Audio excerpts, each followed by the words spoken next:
Steve, how is, achieving consensus in the boardroom not a good thing? Well, yeah, I think there's a lot of examples of this through history.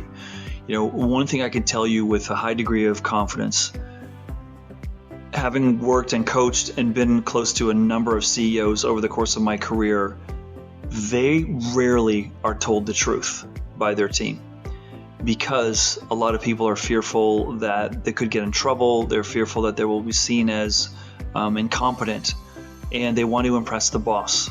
So if many leaders, don't want to hear bad news, and they get very animated when they hear bad news.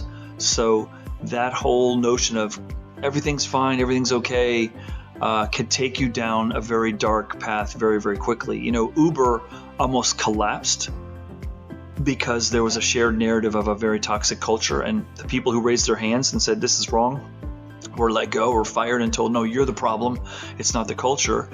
And then when it really surfaced, the CEO lost his job, and a third of the executive team was fired.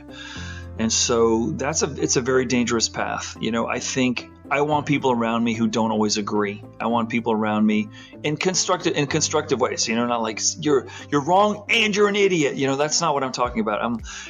Hey, maybe we could think of it a different way.